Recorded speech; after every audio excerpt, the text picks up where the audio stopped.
नमस्कार। तो प्रस्तुत है आपके सामने the night of seven kingdom, इस बुक का थर्ड भाग। यहाँ तक की कहानी में हमने कवर कर लिया था कि डंक और एग ये दोनों अब दोस्त बन चुके हैं। इधर जो सिटी के अंदर डंक ने उस लोहार को ऑर्डर दिया होता है आर्मर बनाने का, वो भी बना देता है और वो लेके आ जाता है इसके पास में।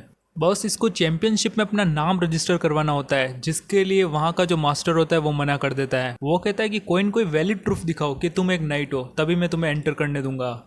इसके पास में कुछ वैलिड प्रूफ होता नहीं, ये थोड़ी तलवार वलवार दिखाता है, लेकिन वो बात मानता नहीं है। एट दी एंड ये डंक बोलता है कि मेरे जो गुरु थे सर अर्लन ऑफ पेनीट्री, वो लड़े थे डूरेंडोन की तरफ से। तो वो जो मास्टर ऑफ गेम्स होता है वो कहता है कि अगर तुम उस डूरेंडोन वाले लॉर्ड को मेरे पास में लेके आ जाओ और अगर वो तुम्हारी बात को मान लेवे तो मैं तुम्हारी बात मान जाऊंगा और मैं तुम्हें एंट्री करने दूंगा इस चैंपियनशिप के अंदर। तो अगर इसको चैंपियनशिप में लड़ना है तो डूरेंडोन की तरफ से हाँ करवानी होगी। तो कहानी यहाँ से चल रही थी। वीडियो को कर देते हैं शुरू।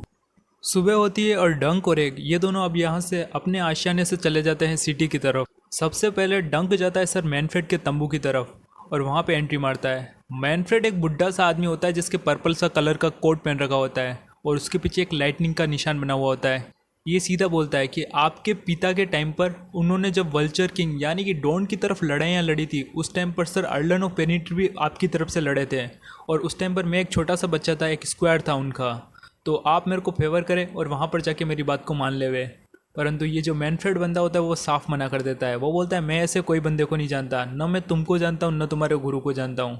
ये सुनना इसके लिए एकदम शॉकिंग था। तो फिर डंक उसको सही से याद दिलवाने की कोशिश भी करता है कि आपके लड़ाई की वजह से उनके पाँव के ऊपर गाँव भी आ गया था और वो ऐसे दिखते थे वगैरह।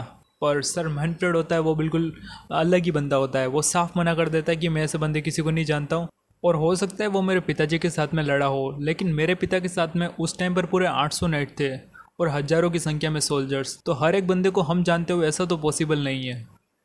यह सुनकर डंक का मन बिल्कुल खिन्न हो जाता है। वो सोचता है कि अब यहाँ पे तो कुछ दाल गलने वाली नहीं है, इसलिए अब वो यहाँ से एशफोर्ड के रॉयल किले की तरफ चल जाता है और वहाँ पे जो रॉयल गार्ड होता है उसको बोलता है कि मेरी एक अपॉइंटमेंट लगा दो या फिर मेरी भी एक प्लेयर लगा दो यहाँ के रॉयल कोर्ट के अंदर। अब यहाँ पे डंक की जब रॉयल कोर्ट के अंदर एंट्री होती है तो रॉयल कोर्ट वैसे ही इस किले का थोड़ा सा छोटा सा ही होता है क्योंकि ये किला भी छोटा है। यहाँ पे कुछ टारगेरियन प्रिंस और आपस में बातें कर रहे होते हैं, बड़ी बड़ी चेयर्स लगी हुई होती है, लोग ऊपर की साइड में बैठे हुए होते हैं।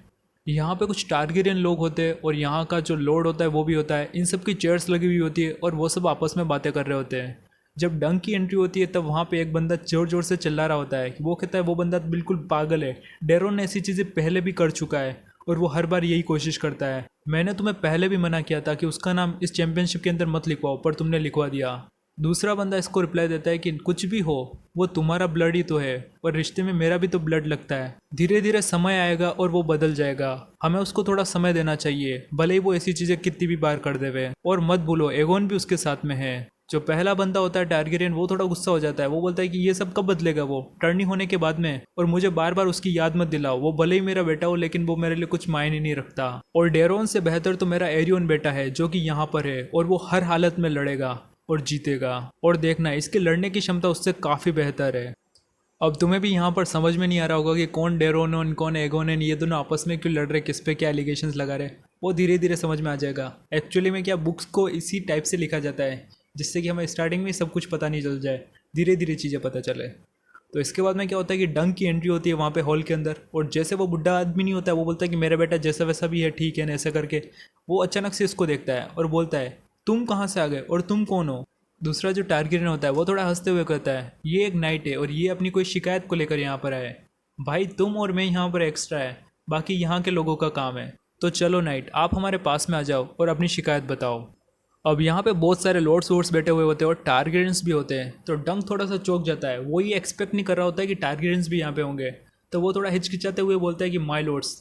अब ये अपनी पूरी शिकायत बताता है और बोलता है कि सर अर्लन का मैं स्क्वायर था लेकिन लॉर्ड डूरेंडोन मान नहीं रहे, और मैं बता सकता हूँ कि सर अर्लन की स्वॉर्ड और शील्ड भी है मेरे पास में। जितने मैं लॉर्ड ऑफ एशफोर्ड बोलते हैं कि उससे तुम कोई नाइट नहीं बन जाते, हो सकता है तुम चोरी करके लाए हो। तो बार बार डंक इनको भी समझाने की कोशिश करता है पर ये लोग मान नहीं रहे होते। डंक उसको बोलता है कि मैं तुम्हें उनकी कहानी भी बता सकता हूँ। सर अर्लन थे, उन्होंने 16 साल पहले लॉक स्टॉकवर्थी, बास्टर्ड ऑफ हेरन हॉल और यहाँ तक कि ग्रे लॉयन को भी अपनी सीट से नीचे गिरा दिया था एक टर्नी के अंदर, और इन सबको अनहॉर्स किया था। अब जैसे ये ग्रे लायन की बात करता है तो जो सामने वाला एक टारगेरियन बंदा होता है वो बोलता है कि ग्रे लायन क्या तुम उसको जानते हो, फिर तो तुम अर्लन को भी जानते होंगे। हो सकता है, परंतु तुम मुझे पहले ग्रे लायन का असली नाम बताओ, तभी मैं मानूंगा कि तुम ये सब सच्ची कहानी बता रहे हो। डंक ने यह कहानी हजारों बार सुनी थी उस बुढ़े आदमी से कि मैंने उस ग्रे लायन को गिरा दिया, पर कभी भी उसका असली नाम पे ध्यान नहीं दिया था।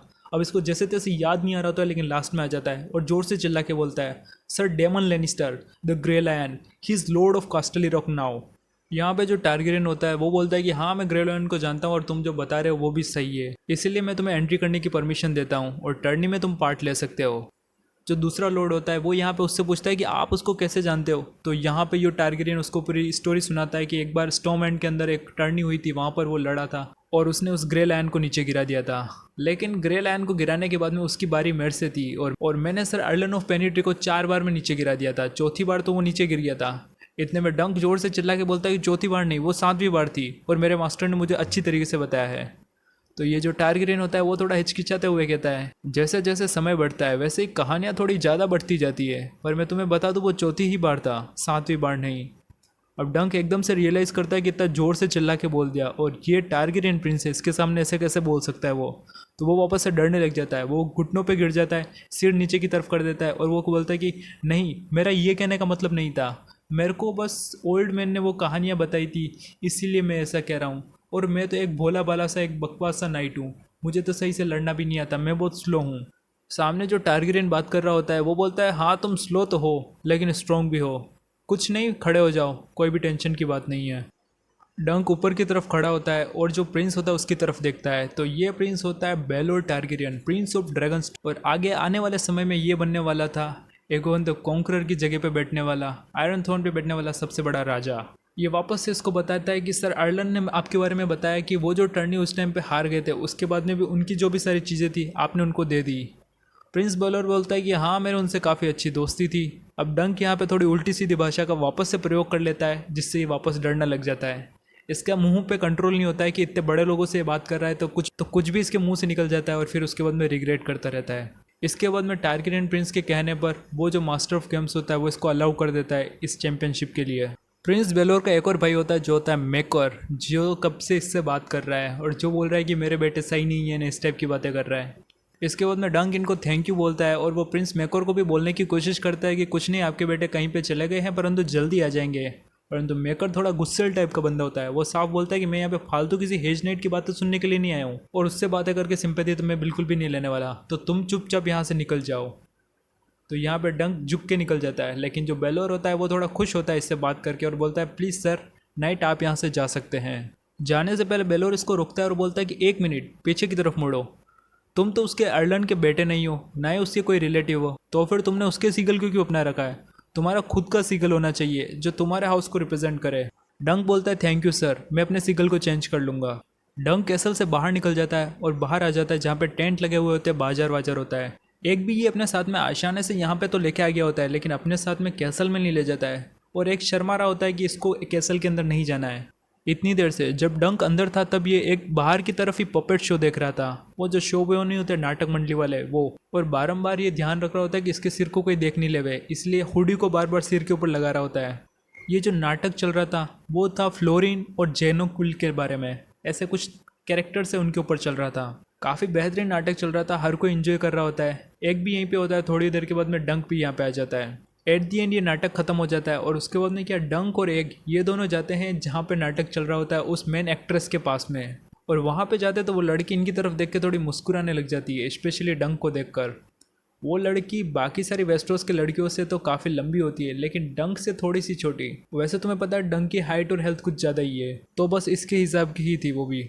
डंक और एग इसकी तारीफ़ करते हैं और वो इनको थैंक यू बोलती है। डंक इसको बोलता है कि तुम्हारे पास में जो ड्रैगन की कार्विंग है वो काफ़ी बेहतर है, मैं चाहता हूँ कि तुम मेरे लिए भी कुछ पेंट करो और उसके बदले मैं तुम्हें पे भी करूँगा। लड़की पूछती है, आखिर तुम्हें पेंट क्या करवाना है? डंक के पास में पेंट करवाने लायक कुछ चीज़ होती नहीं है, वो केवल एक ही चीज़ होती है। डंक उसको बोलता है कि मैं अगर वो चीज़ बताऊँगा तो तुम मुझे पागल समझोगी। वो लड़की कहती है, सारे आदमी पागल भी होते हैं और वो नाइट भी होते हैं। एक्चुअली में ये जो डायलॉग है वो इसके नाटक का डायलॉग होता है, तो बहुत भारी तरीके से होता है। डंक उसको अपनी शील्ड दे देता है और उसके ऊपर बोलता है कि यहाँ पे एक एल्म का ट्री बनाना है, पास में एक छोटा सा पूल, कुछ ट्रंक्स बनानी चाहिए और ग्रीन ग्रासेस, ब्रांचेस, ट्रीज होने चाहिए। एक्चुअली में जो डंक ने उस बुढ़े आदमी को दफनाया नहीं था, ये वही लोकेशन थी, तो ये बोलता है कि ये सारी चीज़ें बना देना। लड़की हाँ कर देती है बनाने के लिए और डंक उससे हाथ मिलाता है और बोलता है I am ser Duncan the tall. लड़की हंसते हुए बोलती है आई एम टेंशेला और बाकी सारे लड़के मुझे बोलते हैं टेंशेरा टू टॉल क्योंकि मैं बहुत लंबी हूँ। डंक कहता है इतनी भी लंबी नहीं, तुम तो बिल्कुल सही हो। टेंशेला पूछती किसके लिए। अब डंक वापस से शर्माने लग जाता है। डंक बोलता है पपेट्स के लिए। अब ऐसे करते हुए अगले दिन की सुबह हो जाती है। डंक अच्छा खासा नाश्ता खरीद के लेके आता है, थोड़ी मीट वीट लेके आता है। एक तो अच्छे से खा रहा होता है लेकिन इसको ज़्यादा भूख नहीं होती है। एक इतनी बकबक करते रहता है, इसको स्टोरी सुनाता रहता है कि ये नाइट वैसा है एंड वेस्टरोस में ये नाइट अच्छा है ऐसे से, कि ये परेशान हो जाता है। परंतु एक चीज़ अच्छी थी कि उससे कम से कम इसको थोड़ा बहुत नाइट्स के बारे में आइडिया तो हो रहा था और बहुत सारे ऐसे नाइट भी पता चल रहे थे जिनके बारे में इसको पता नहीं था। ये सब करने के बाद में ये वहाँ पे चल देते जहाँ पे आज टर्नी होने वाली थी और आज टर्नी का पहला दिन था। अब वहाँ पर जाके क्या कि नॉर्मल लोगों के बीच में ये भी खड़े हो जाते हैं। वहाँ से डंक को तो दिख रहा होता है लेकिन एक को नहीं दिख रहा होता है क्योंकि ये तो छोटा सा है। तो इसके कहने पर डंक उसको अपने कंधे पे बिठा देता है और बस टर्नी देखना शुरू करते हैं। मैदान धीरे धीरे खचाखच भरा जा रहा था, सारे दर्शक लोग बैठ रहे थे। आगे की तरफ लॉर्ड ऑफ एशफोर्ड बैठे हुए थे। डंक नोटिस करता है कि मैकॉर्ड जो कि कल इसके ऊपर चिल्ला रहा था, मैकर टारगेरियन, वो इसके पास में नहीं बैठा हुआ था। उसका पता नहीं वो कहाँ पे गायब है, परंतु जो बेलोर टारगेरियन था वो बैठा हुआ था। डंक एक को बोलता है कि बेलोर के बाल तो बिल्कुल ब्लैक है और उसने कपड़े भी बहुत सिंपल पहन रखे हैं, वो तो लग भी नहीं रहा है कोई टारगेरियन हो। एग इसको बताता है क्योंकि उसकी माँ डॉर्निश थी इसलिए उसके बाल ब्लैक कलर के हैं। एशफोर्ड के लॉर्ड की डॉटर होती है, उसके बर्थडे पर यह सारा प्रोग्राम हो रहा था। हमने जैसे पहले बात नहीं की कि 5 चैंपियन होंगे उसके और वो लोग इसको डिफेंड करेंगे।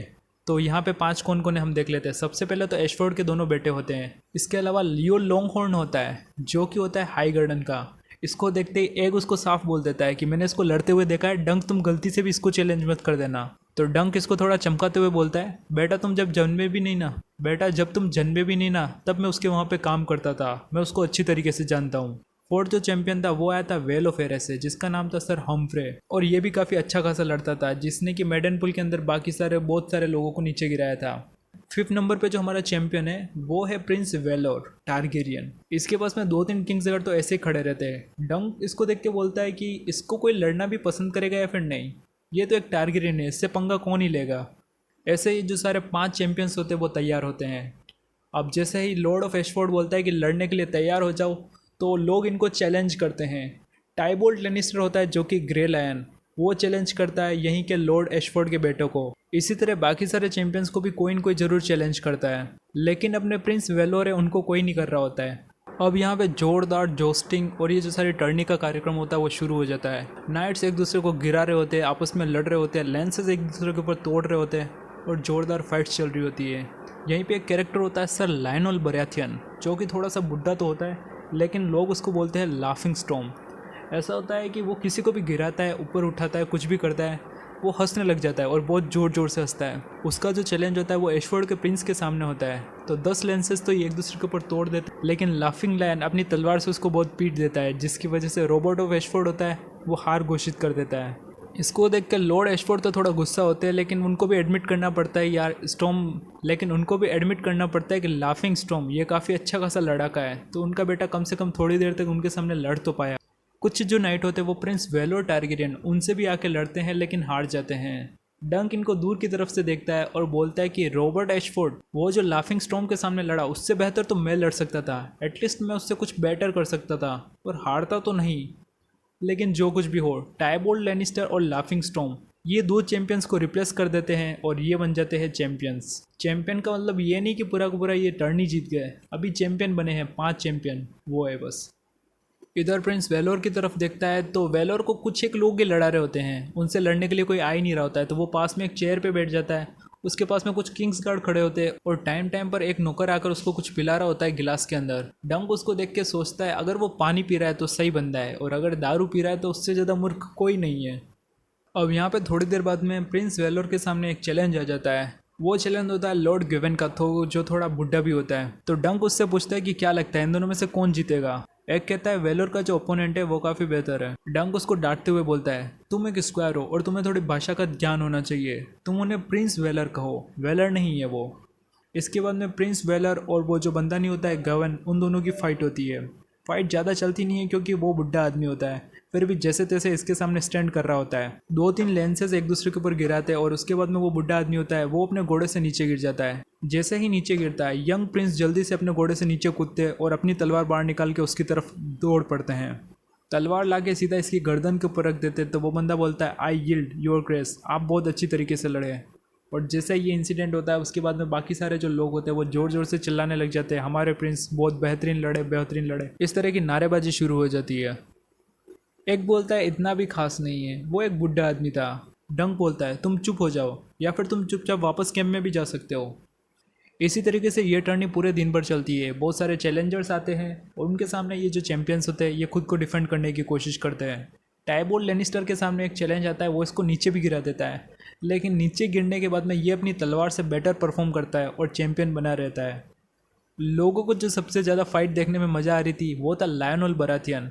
वो जो अपना हंसने वाला कैरेक्टर नहीं है, हमेशा हंसता रहता है, हमेशा हंसता रहता है, जब भी गिरे उठे कुछ भी हो उसको देख के लोगों को बहुत मज़े आ रहे होते हैं। डंक को जिसकी लड़ाई सबसे बेहतर लगी थी वो था वेल का सर हम्फ्रे। उसने पूरे 14 नाइट्स को नीचे गिराया था और जिसको भी गिराया था वो अच्छे खासे नाइट्स थे। जबकि प्रिंस वेलोर पूरे टाइम पर अपने कैंप के बाहर ही बैठा रहता था, मतलब उसको कोई चैलेंज ही नहीं कर रहा था। जो भी कोई चैलेंज कर रहे थे वो बुढ़े और कमज़ोर आदमी थे, तो वो वैसे उनको हरा देता है।